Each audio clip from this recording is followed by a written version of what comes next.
Captain Jake Morrison stood on the bridge of his ship and looked out at space. The enemy ships were coming closer. They looked like giant metal birds with sharp wings and glowing eyes. The alien fleet was huge and scary.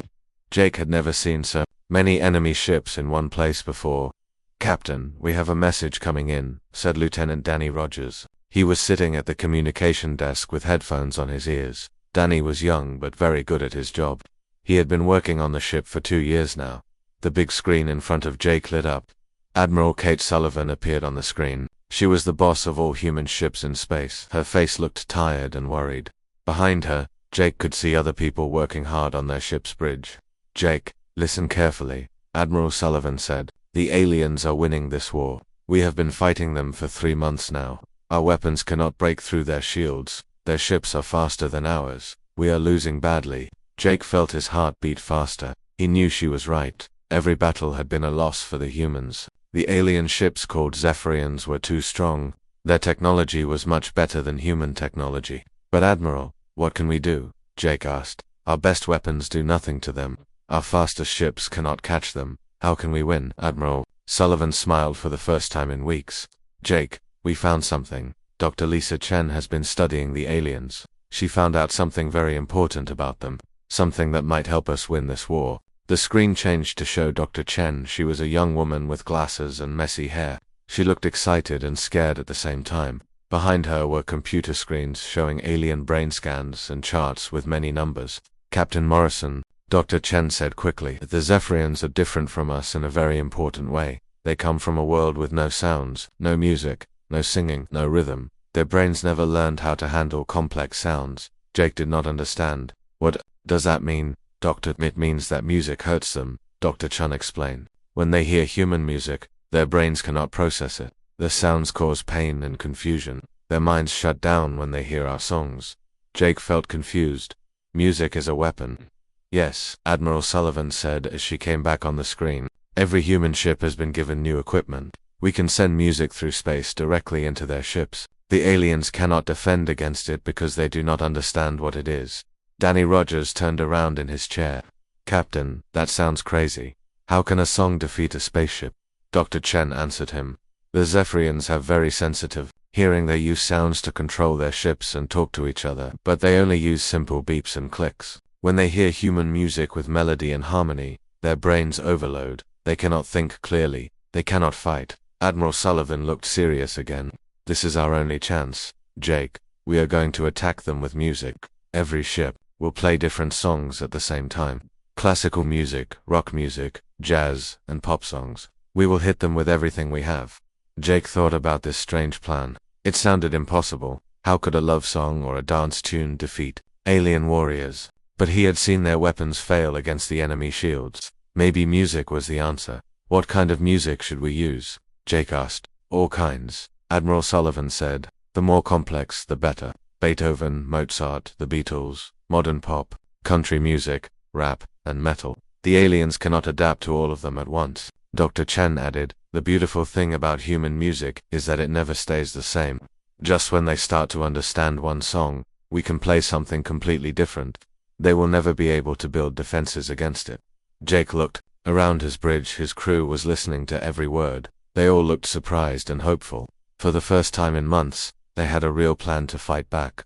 "How long do we have to prepare?" Jake asked. 6 hours, Admiral Sullivan replied. "All ships will attack together. We will surround their fleet and play music from every direction. They will not be able to escape the sounds." Danny Rogers raised his hand. "Admiral, what if this does not work? What if music does not affect them like Dr. Chen thinks?" Admiral Sullivan was quiet for a moment. "Then we will lose this war, and Earth will fall to the aliens. But if it works, we will win the greatest victory in human history. We will defeat them with the one thing that makes us most human, our music." The screen went dark. Jake looked out at the alien fleet again. Soon he would find out if human songs could really defeat alien technology. It was the strangest battle plan he had ever heard, but it was their only hope for survival. Commander Rick Martinez walked through the halls of Lunar Station. The place looked very different now. What used to be a concert hall for music shows was now the control center for the strangest military operation in human history. Soldiers sat next to famous musicians. Computer screens showed space battles next to music sheets with notes and songs written on them. How are we doing with the classical music attack in Sector 7? Rick asked Lieutenant Amy Parker. She was his helper, and very smart with computers. Amy used to work in a music store before joining the military. The Mozart Symphony is working well, Amy said while looking at her screen. The alien ships are moving in circles. They cannot fly straight when they hear the music, but the computer says they are starting to get used to it. Dr. Chen thinks we should try jazz music next. Rick nodded and walked to the center of the room. There stood Maria Santos at a big podium. She used to conduct orchestras in New York City. Now she was conducting a war. Instead of violins and drums, she was directing spaceships and laser weapons. Her baton moved up and down, and across the galaxy. Human ships played the music she chose. Maria, what are you thinking for the next attack? Rick asked her. Maria smiled and pointed to her music sheets. The aliens are smart. They learn fast. When we play Beethoven, they figure out the pattern after 30 minutes, so we have to keep changing the music. Right now I am sending Miles Davis jazz to Sector 4 and heavy metal rock to Sector 9. At the other side of the room, Staff Sergeant Carlos Johnson worked with a team of music experts. They were mixing different songs together in real time. Carlos used to be a DJ at nightclubs. Now he was a DJ for space battles. Commander Martinez, Carlos called out with a big smile. The bass drops are amazing. When I drop the beat in Eminem songs, the alien ships just stop working. Their communication systems crash completely. Rick looked at the main screen that showed the battle. For 3 months, human ships had been running away from the aliens. Now the aliens were the ones running away. Their perfect formations were falling apart. Ships that used to move together like a school of fish were now scattered and confused. Sir, Amy called out urgently. We have a message from Admiral Sullivan. The aliens want to talk. They are asking for a meeting. Rick could not believe what he heard. Already, we just started this music attack 6 hours ago. Maria put down her baton and laughed. Rick, 6 hours of human music is like torture for them. Their brains are not built to handle our songs. Imagine if someone played sounds that made you sick and confused all day long. You would want it to stop too. Dr. Chen walked into the room carrying a tablet computer. She looked excited and tired at the same time. Commander, the results are better than we hoped. The alien brain scans showed that our music causes complete chaos in their thinking. They cannot focus on anything when they hear our songs. What kind of music works best? Rick asked. All of it, Dr. Chen replied. But the most effective are songs with sudden changes. Rock music with guitar solo. Rap music with fast words. Classical music with loud and quiet parts. Jazz music that changes rhythm. The more surprising the music, the more it hurts their brains. Carlos played a sample from his mixing station. It was a combination of Beethoven, hip-hop beats, and electric guitar. The sound was strange, but somehow worked together. This is what I call a battlefield remix, he said proudly. Amy looked up from her computer. Commander, I have more reports coming in from our ships. Captain Morrison says the aliens in his sector have stopped fighting completely. They are just floating in space like they are sick. Rick felt amazed by what was happening. Human creativity was defeating alien technology. Songs written to make people happy or sad or excited were now winning a war. Musicians who never thought about fighting were now the most important people in the military. The aliens are requesting the meeting on a neutral space station. Amy continued reading the message. They want to discuss surrender terms. Maria looked shocked. Surrender? They want to give up. Dr. Chen checked her tablet. It makes sense. Their species evolved without music. To them, our songs are like a weapon that attacks their minds directly. They cannot understand how we defend ourselves against our own music. To them, we must seem like we have magical powers. Rick thought about this. Humans grew up with music. Babies heard lullabies. Children learned songs in school. Teenagers danced to pop music. Adults listened to music while working or driving. Music was everywhere in human life. It was so normal that most people never thought about it. But for the aliens, hearing music for the first time was like being attacked by invisible forces. They could not see the weapon, they could not shoot at it, they could not hide from it. The music went through their shields and into their ships and into their minds. Carlos, what happens if we play soft, gentle music? Rick asked. Carlos tried. A slow love song. Even at low volume, the alien ships on the screen started moving strangely. Sir, even our most peaceful songs cause problems for them. A simple pop ballad makes them dizzy. This changes everything, Maria said quietly. We thought we were fighting a war. But really, we were just sharing our culture. We were playing our music, and it accidentally became the most powerful weapon in the galaxy. Rick looked around the room at all the musicians and soldiers working together. Amy, send a message to Admiral Sullivan, tell her we are ready for the meeting, and tell her that the aliens are not our enemies anymore. They are just a species that needs to learn about music. The meeting happened on a special space station built between human and alien territory. Admiral Kate Sullivan walked into the crystal meeting room with her team. Dr. Lisa Chen carried her computer tablets full of research about alien brains. Next to her walked Master Sergeant Tony Williams, who used to sing opera before joining the military. His job now was to help both species understand each other. The alien delegation was waiting for them. Their leader was Fleet Commander Zixna 947. The alien looked like a tall blue ghost made of light. When Zixna 947 moved, his body shimmered like water. All the aliens in the room looked nervous and tired. Human Admiral Sullivan Zixna 947 said through a translation machine. The machine made his voice sound flat and emotionless, like a computer talking. We must stop your acoustic attacks immediately. Our medical officers report that our crews are suffering from severe mental damage. Dr. Chen looked at her tablet. Computer, Commander Zix 947, what we call music, creates patterns that your species cannot process. Your brains try to understand the sounds, but they cannot make sense of the melodies and rhythms. This causes what we might call brain overload. Another alien named Kix2156 stepped forward. His blue form flickered quickly, which Dr. Chen had learned meant the alien was upset or confused. Your weapon is unlike anything we have ever seen. It goes through our armor and shields. It attacks our minds directly through our ears. How can we defend against something that hurts us just by listening? Tony Williams stepped forward and spoke in his strong, trained voice. Commander, you cannot defend against music because music is not meant to be defended against. Music is meant to be enjoyed. The problem is that your species never learned how to appreciate organized sounds. Admiral Sullivan opened her hands in a peaceful gesture. We are not trying to hurt you, Commander Zix9947. Music is a basic part of human culture. We use it to express emotions and communicate feelings. We just used our most natural form of expression to protect ourselves in war. ZYX9947's blue form became brighter, which meant he was thinking hard. This music that you speak of brings pleasure to your species. Great pleasure, Dr. Chen confirmed. Music can make us cry with sadness or jump with joy. It can make us remember our childhood or imagine our future. It can make us feel love or courage or peace. Music is woven into everything we do as humans. The aliens talk to each other in high-pitched sounds that the translation machine could not understand. After a few minutes, Zix9947 spoke again. We propose immediate ceasefire and negotiation of surrender terms. Admiral Sullivan felt surprised. She had expected a long negotiation, but the aliens wanted to surrender right away. Commander, we accept your ceasefire. But before we talk about surrender, we want to understand something. Why did your species never develop music? Kix2156 answered this time. Our world Zephyr Prime has no natural sounds except wind and water. We evolved in underground caves where silence was necessary for survival. Loud sounds meant danger from predators. Our species learned to communicate with quiet clicks and beeps. We never had birds singing or storms making rhythm.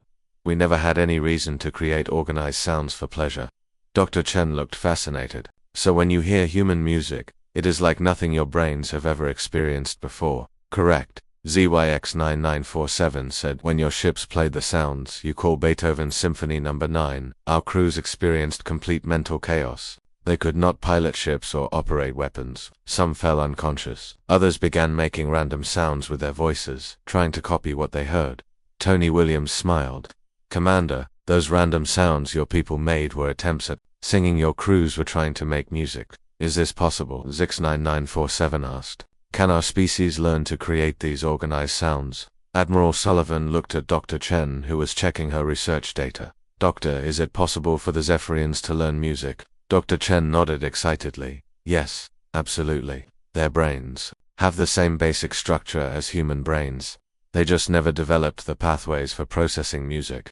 With training and practice, they could learn to enjoy and even create music themselves. Zix9947's form began to pulse with what looked like excitement.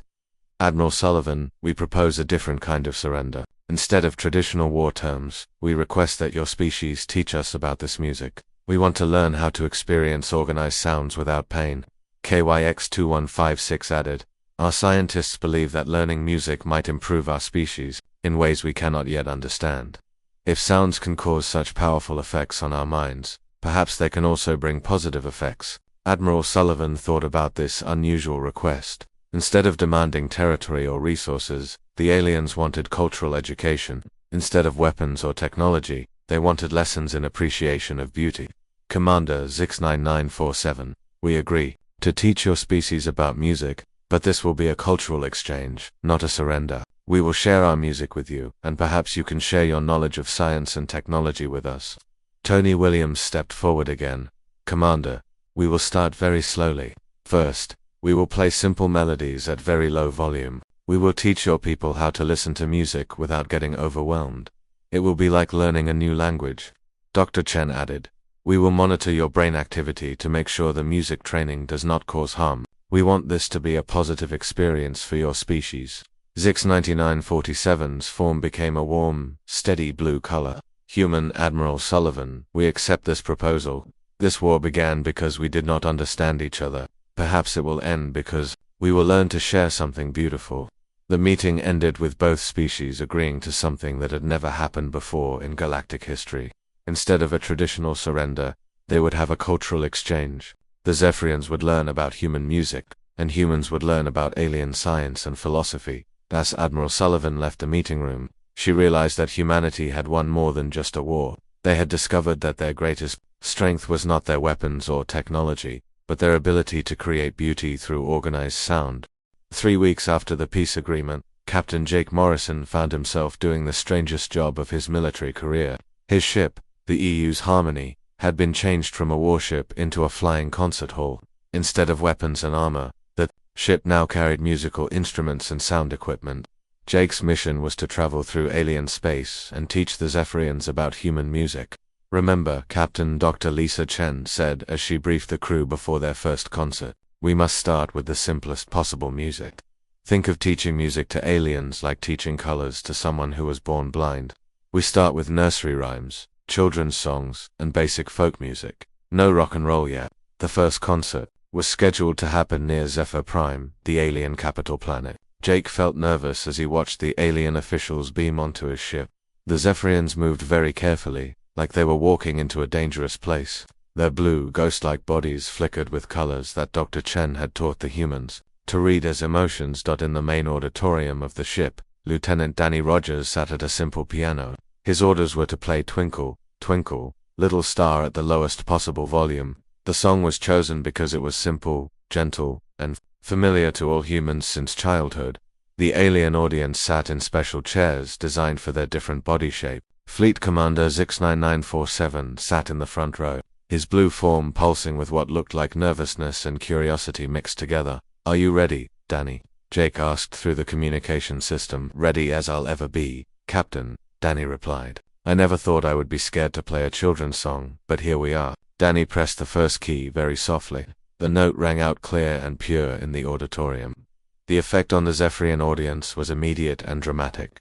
Several aliens collapsed in their chairs, their forms flickering rapidly between different colors. Others stood completely still, their bodies frozen like statues.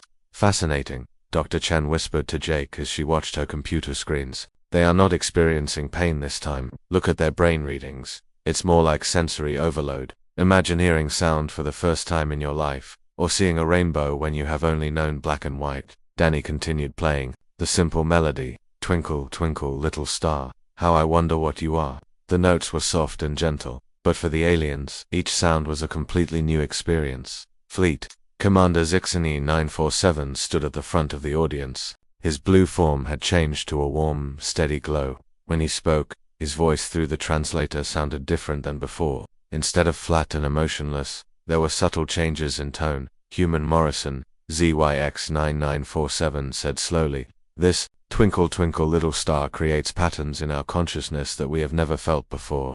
The sounds make pictures in our minds. We see lights and colors that do not exist.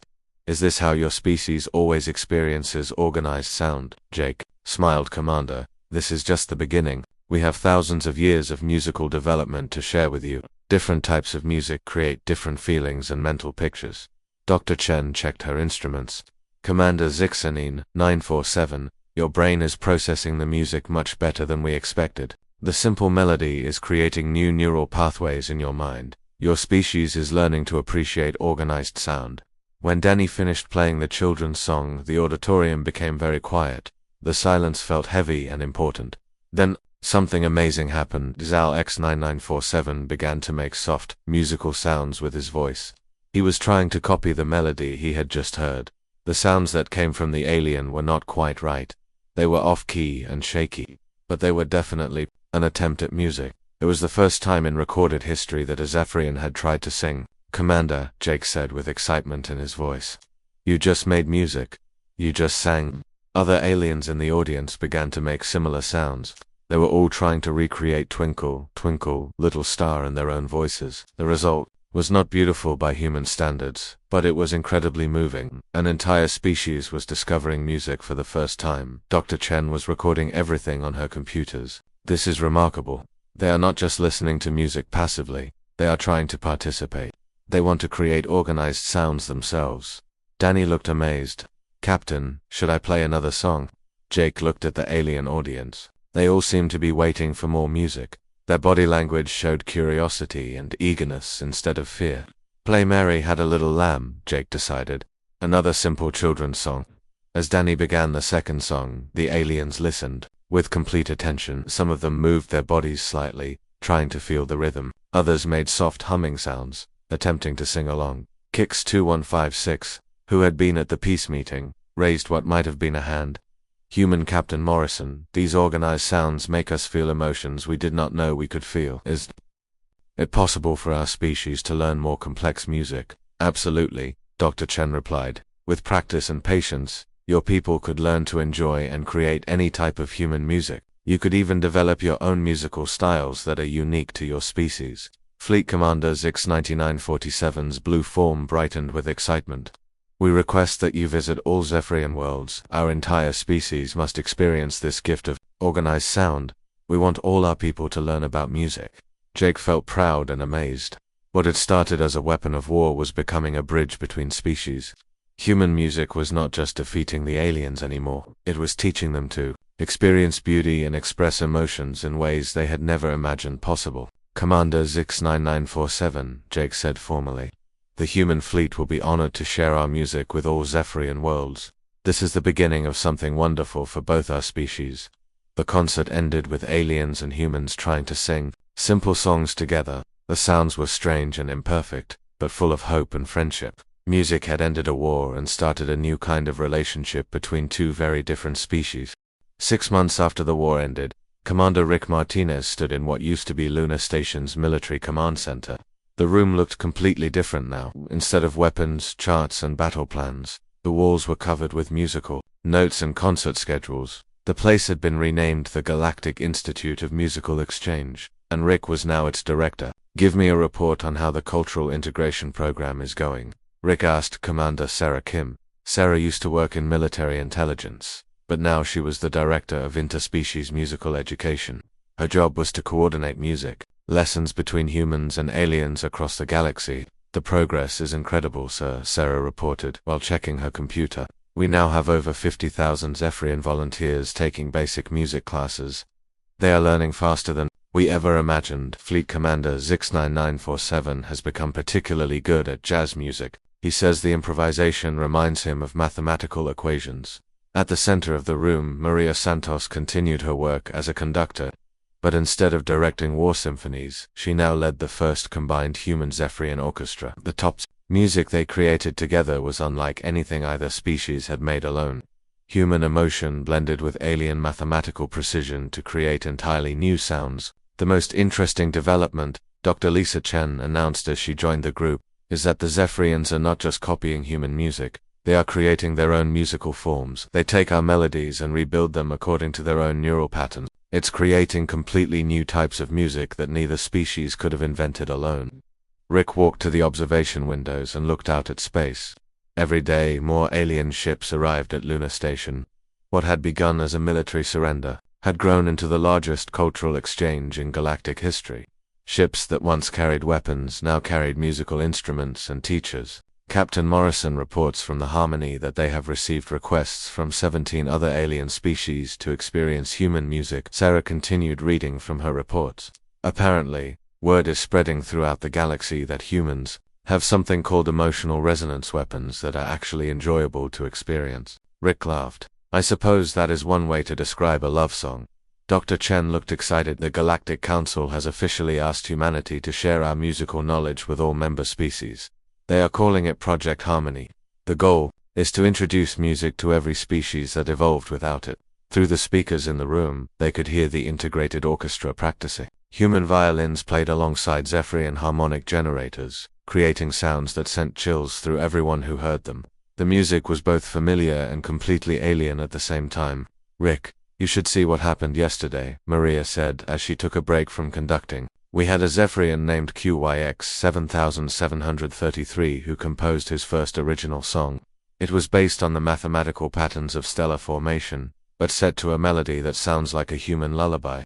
When we played it, half the human audience started crying. Sarah pulled up a video on her computer. We also have this recording from Zephyr Prime. Watch what happens when their children hear music for the first time. The video showed young Zephyrians, their small blue forms, bright with curiosity. When the humans played a simple children's song, the young aliens began to dance. They had never been taught to move to music, but somehow they knew instinctively how to respond to rhythm and melody. It seems that the ability to appreciate music is universal, Dr. Chen observed. Every species we have tested has the brain capacity for musical enjoyment. They just never developed it naturally. Humans might be unique in having evolved music as a fundamental part of our consciousness. Rick thought about this amazing discovery. Humans had always assumed they were just one of many intelligent species in the galaxy. But it turned out that their ability to create and enjoy music was incredibly rare. This gift that humans took for granted was actually one of the most precious things in the universe. Sir, Sarah said as she received a new message on her computer. We have a delegation from the Scorpi Empire requesting a meeting. They want to learn about something they call the human war songs. Apparently, they heard recordings of our military marches and want to adapt them for their own army. And here is a request from the Thalassian underwater cities, Maria added. They want to learn about whale songs and ocean sounds. They think it might help them communicate better with the sea creatures on their planet. Dr. Chen looked at her research. Notes. We also have the insect-like hive minds asking about rhythm and drumbeat. They believe that synchronized music might help coordinate their collective consciousness better. Rick felt amazed by how quickly music was spreading through the galaxy. Each species found different aspects of human music that appealed to their unique way of thinking. Warriors liked marching songs. Peaceful species preferred gentle melodies. Scientific species enjoyed the mathematical patterns in classical music. The beautiful thing, Maria said as she returned to her conductor's podium, is that they are not just learning our music, they are teaching us things to. The Zephyrian harmonic mathematics has helped us understand music theory in ways we never imagined. The Scorpi rhythm patterns are incredibly complex. We are all becoming better musicians by working together. Through the windows, Rick could see construction ships building new concert halls and music schools throughout the space station. What had started as a desperate military gambit was becoming a permanent institution for galactic cultural exchange. You know what amazes me most? Rick said to his team. 6 months ago, we thought music was just entertainment, something humans did for fun in their spare time. Now we know that music might be the most powerful force for peace and understanding. In the galaxy, Sarah smiled as she watched the orchestra practice. Who would have thought that humanity's greatest weapon would turn out to be our greatest gift to the universe? The music from the orchestra grew louder and more beautiful. Humans and aliens creating art together, building friendships through shared melodies, and proving that even the most different species could find common ground in the universal language of organized sound. 1 year after the war ended, Admiral Kate Sullivan stood before the newly formed Galactic Cultural Council. The meeting hall was unlike any political building that had ever existed.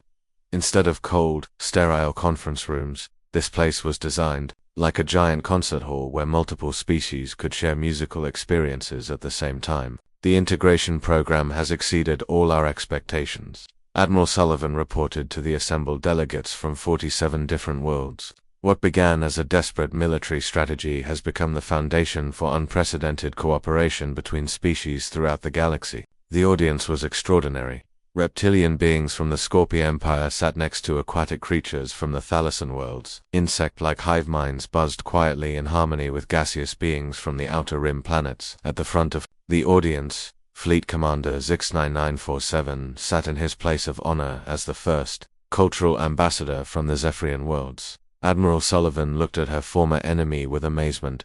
ZYX9947 had changed dramatically over the past year. His blue form now moved with rhythmic patterns, and when he spoke, his words carried emotional undertones that the translation machines rendered as music-influenced speech. Admiral Sullivan speaks the truth, ZYX9947 said, and his voice now had what humans recognized as warmth and melody. The Zephyrian people have experienced what we can only call an awakening of consciousness. We understand now why humans fought so fiercely in the war. You were not just defending your territory or your resources, you were defending the very essence of what makes existence beautiful and meaningful. In the audience, Captain Jake Morrison smiled as he listened to the proceedings. His ship, the UES Harmony, now served as the flagship of the cultural fleet. Instead of weapons and armor, human ships now carried musicians, teachers, and composers to worlds across the galaxy. His former weapons officer Danny Rogers had become one of the most requested music instructors in known space. The most remarkable discovery of this past year, Dr. Lisa Chen announced to the council, is that musical appreciation appears to be a universal constant. Every species we have encountered has the neural capacity for enjoying organized sound. They simply never developed this ability on their own. Humans seem to be unique in having evolved music as a fundamental part of our daily existence. A delegate from the reptilian Scorpi Empire raised a scaled hand to speak. Dr. Chen, our people have experienced what you call blues music. This musical form has allowed us to process emotions that we previously suppressed as weakness. We formally request permanent human musical advisors for all Scorpi worlds. Similar requests came from delegates throughout the chamber. Cronus wanted to learn war drums and marching songs. The aquatic Thalassians had discovered that whale songs helped them communicate with the sea creatures on their planets. The insect-like hive minds found that rhythmic music helped coordinate their collective consciousness more efficiently. Admiral Sullivan nodded respectfully to each request. The cultural fleet stands ready to serve all member worlds. But remember, the greatest discovery is not that humans can teach music. The greatest discovery is that every species can create their own musical forms. You are not just learning our art, you are developing your own unique styles of organized sound. Commander Rick Martinez, now director of the Galactic Institute of Musical Exchange, stood to address the council. We have documented over 300 new musical genres created by non-human species in the past year. The Zephyrian mathematical harmonics, the Scorpi battle rhythms, the Thalassian deepwater songs, and the Hivemind collective symphonies are all completely original art forms that no human could have created. As the formal session concluded, something unprecedented happened. The chamber filled with an extraordinary sound as representatives from 47 species attempted to sing together in harmony. The result was imperfect, chaotic, and absolutely beautiful. Each species contributed their own vocal abilities and musical understanding to create something that had never existed before. Jake Morrison stepped out onto the observation deck of the space station and looked up at the stars. Across the galaxy, human ships were docked at alien worlds, not as conquerors but as cultural ambassadors. Former battlegrounds had been converted into concert halls and music schools. What had once been humanity's most desperate gambit had become their greatest legacy to the universe. In the distance, he could hear the faint sounds of the galactic orchestra practicing for their first official performance. The piece they were rehearsing had been composed collaboratively by representatives of every known sentient species. They called it the Universal Symphony, and it represented the combined musical knowledge of an entire galaxy.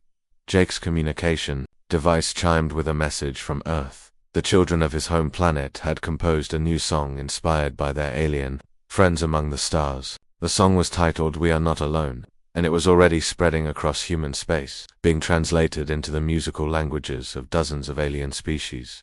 As Jake listened to the distant orchestra practice, he thought about how strange and wonderful this outcome had been. Humanity had gone to war with superior alien technology and had won using songs that children sang in playgrounds. Love ballads and dance tunes had defeated advanced weapons and energy shields, but the real victory was not the end of the war. The real victory was the discovery that music was a universal language. that could bring together species from across the galaxy. Every world that learned about human music became more peaceful, more creative, and more connected to the larger galactic community. Jake smiled and began to hum along with the distant orchestra, adding his voice to the growing chorus that now echoed across the stars. The war was over, but the music would continue forever. Humanity had not just survived their encounter with alien species, they had taught the entire galaxy how to sing. In years to come, historians would remember this as the moment when the galaxy changed from a collection of isolated worlds into a true community of species united by their shared appreciation of organized sound. The humans had used music as a weapon of war, but in doing so, they had given the universe the greatest gift imaginable, the ability to create and share beauty through the power of song.